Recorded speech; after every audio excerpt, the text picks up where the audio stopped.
ঈদের স্বস্তিতে বাড়ি ফিরতে এবং সদরঘাট লঞ্চ ঘাটের ওপর চাপ কমাতে বরিশাল ও চাঁদপুরগামী যাত্রীদের জন্য কাঞ্চন সেতু সংলগ্ন শিমুলিয়া ঘাটে আজ থেকে চালু হচ্ছে বিশেষ লঞ্চ সার্ভিস। পাশাপাশি ভোলায় বিভিন্ন যানবাহন নিয়ে যাবার জন্য চালু হচ্ছে বিশেষ ফেরি। যাত্রী হয়রানি ঠেকাতে এবং নিরাপত্তায় থাকছে পুলিশ সহ বিভিন্ন আইন শৃঙ্খলা বাহিনী। রিয়াজ হোসেনের তথ্য ও ছবিতে প্রতিবেদন। নারায়ণগঞ্জের রূপগঞ্জ শিমুলিয়া ট্যুরিস্ট ঘাট থেকে বিশেষ লঞ্চ চলাচলের ব্যবস্থা করেছে বিআইডব্লিউটিএ। থাকছে ফেরি সার্ভিস। মঙ্গলবার থেকে প্রতিদিন সকাল ৮টায় বরিশালের উদ্দেশ্যে একটি এবং সকাল ৮টা ও ৯টায় চাঁদপুরের উদ্দেশ্যে দুটি লঞ্চ ছাড়বে ঘাট থেকে। অন্যদিকে সরাসরি শিমুলিয়া ঘাট থেকে ভোলায় বিভিন্ন যানবাহন নিয়ে যাবার জন্য চালু হচ্ছে বিশেষ ফেরি।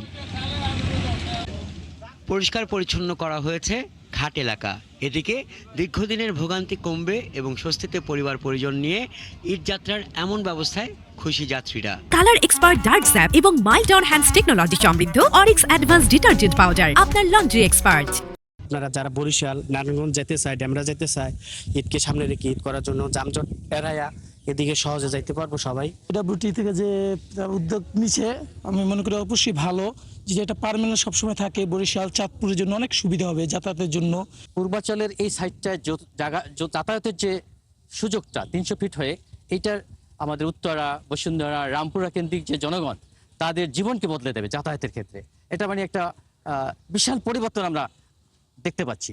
ঘোড়াশাল নদী বন্দরের উপপরিচালক জানান, গাজীপুর, সিলেট, পূর্বাচল, রূপগঞ্জ, চট্টগ্রাম সহ বিভিন্ন এলাকার পেশাজীবী মানুষ যেন নির্বিঘ্নে পরিবার নিয়ে বরিশাল ও চাঁদপুরে যেতে পারেন সেজন্য বিশেষ লঞ্চের ব্যবস্থা করা হয়েছে। সাভার, নবীনগর, রাজশাহী বিভাগ, ময়মনসিংহ বিভাগ, সিলেট বিভাগের, চট্টগ্রাম বিভাগের আংশিক যাত্রী সাধারণত শিমুলিয়া ট্যুরিস্ট ঘাট দিয়ে আসা যাওয়ার পথটা অত্যন্ত ভালো। আমরা আশা করি যে এখানে তারা লঞ্চে আগমন নির্গমন করবে। আমরা চাচ্ছি যে এই লঞ্চটি মানে চলমান রাখার জন্য ঈদের আগের দিন পর্যন্ত এই সেবা চলবে। যাত্রীদের সুবিধার্থে লঞ্চের প্রবেশদ্বারে টানিয়ে দেওয়া হয়েছে ভাড়ার তালিকা। হাসান আহমেদ, ৭১। এ বিষয়ে বিস্তারিত জানাতে রূপগঞ্জ থেকে আমাদের সাথে যুক্ত হচ্ছেন সহকর্মী রিয়াজ হোসেন। রিয়াজ, বিশেষ লঞ্চ এবং ফেরি চলাচলের কি ধরনের প্রস্তুতি দেখছেন, যাত্রীদের প্রতিক্রিয়া জানাবেন এই বিষয়ে।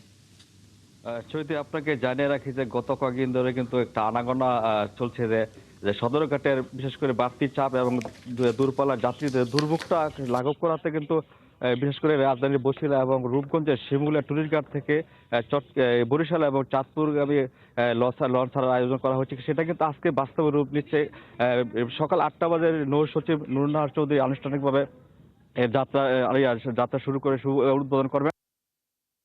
দেখার চেষ্টা করছি যে এখন পর্যন্ত কিন্তু সকাল থেকে আমরা যে বরিশালগামী রাজারহাট বি যে লঞ্চে কিন্তু আমরা ১০০-র অধিক যাত্রী আমরা দেখতে পেরেছি, তারা অলরেডি কিন্তু এখানে উপস্থিত হয়েছেন। আর একটা বিষয় আপনাকে জানিয়ে রাখে, এই এখানে কিন্তু নিরাপত্তার জন্য পর্যাপ্ত আইন শৃঙ্খলা বাহিনী মোতায়েন করে, যাতে করে সদরঘাটের যে একটা বিষয়টা আছে যেখানে লোকজন আসলে কিন্তু যাত্রীদের একটা হয়রানির শিকার এবং টিকিট কাটতে কালোবাজারির ঘটনা ঘটে, সেটা এড়াতে কিন্তু তারা আইন শৃঙ্খলা বাহিনী পর্যাপ্ত রয়েছে, যারা নজরদারি রাখছেন। আর এই মুহূর্তে আমি আপনার সাথে একটা বিষয় দেখাতে চেষ্টা করি। এখানে একজন যাত্রী আছে, তার সাথে আমি জানতে চাইবো যে আপনি কোথা থেকে আসেন এবং যাবেন কোথায়, এবং এখানে তো আজকে থেকে নতুন করে একটা লঞ্চ চালুর ব্যবস্থা করেছে, এতে আপনাদের কতটুকু উপকৃত হবেন বলে মনে হচ্ছে? আমরা গাউসিয়া থাকি, আমাদের এখানে হয় অনেক উপকার হয়েছে। আগে সদরঘাট যাইতে হইতো, অনেক জ্যাম, আর এখন আর ভোগান্তিটা হবে না। এটা সবসময় থাকলে আমাদেরও অনেক উপকার হবে। এটা যদি পার্মানেন্ট করে দেয় আমাদের জন্য ভালো হবে। নাহলে সদরঘাট যাইতে 2 ঘন্টা 3 ঘন্টার সময়ও লস, বিভিন্ন ঝামেলা। সে থেকে আমাদের অনেক ভালো হয়েছে এখন বর্তমানে। চৈতে, আপনাকে একটা কথা জানিয়ে রাখি যে আমরা দেখাতে যাচ্ছি যে এখানে কিন্তু আইন শৃঙ্খলা বাহিনী লোকজন কিন্তু অবস্থান নিয়েছে, যাতে করে কোনো সমস্যার সৃষ্টি না হয়। এছাড়া কিন্তু আমরা প্রবেশদ্বারে কিন্তু আমরা দেখতে পেরেছি যে এখানে কিন্তু মূল্য তালিকা একটা তালিকা মূল্য চার্জ দেওয়া আছে, যাতে করে কেউ যেন কোনো অতিরিক্ত ভাড়া কেউ দালালের মধ্যে খপ্পরে না পড়ে, সেটার জন্য তারা ব্যবস্থা নিয়েছে। এছাড়া কিন্তু আজকে আরেকটা জায়গায় বেলা 11টা বাজে নৌ মন্ত্রী এখানে আসবেন, এখানে এসে এটা পরিদর্শন করার পরে উনি এখানে একটা ব্রিফিং করবেন। এছাড়া কিন্তু চাঁদপুরগামী যে লঞ্চটা রয়েছে সেটা কিন্তু 10টা বাজে আনুষ্ঠানিকভাবে এখান থেকে চাঁদপুরের উদ্দেশ্যে রওনা দিবেন।